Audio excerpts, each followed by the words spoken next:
What's up mga kapalaboy, ngayong araw na nga ito guys ay samahan nyo kami pupunta bibili ng pampasalubong ng ating ibang lahing kaibigan. Sana all. Magbabakasyon nga siya guys sa Pilipinas dahil nga napangasawa na itong ating kaibigan na Yemeni ay isang Pilipina. Mapapasana all ka na lang talaga sa mga Pilipina guys. Certain nga ang ating kaibigan na Pilipina, kahit nga hindi ko kilala ang kanyang asawa guys, ay napakabait ng ating kaibigan na Yemeni. Mapapasana all ka na lang talaga mga kapalaboy dahil tayo na lang talaga ang naiiwan na hindi pa nakapagbabakasyon.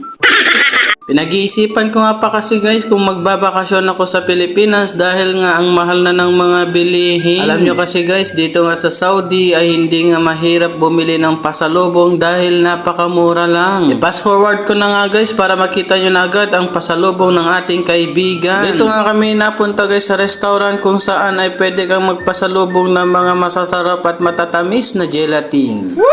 Sana all. Hindi ko nga alam guys kung gelatin ba ang tawag dito dahil hindi ko nga kabisado ang mga panindan ng mga Arabic dito sa Saudi Arabia. Ang tanging kabisado ko nga lang dito ng pagkain guys ay kabsa, parata at marami pang iba ay charis.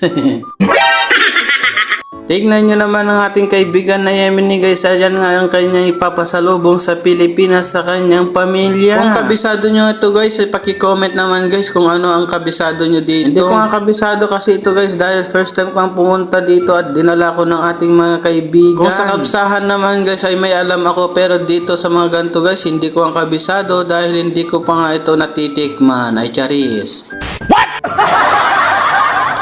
Sabi nga ng ating kaibigan na Yemeni guys, madali lang daw gawin ito basta kompleto ko sa ingredients ay sana all English na naman ay charis.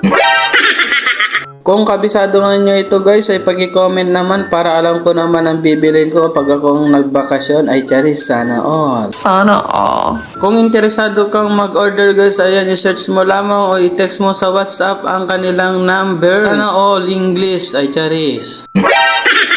Siguro pag nakabayad na ako ng utang saka ako magbabakasyon ay charis. Paano ba yan guys? Hanggang dito na lang ang aking video. God bless. Salamat!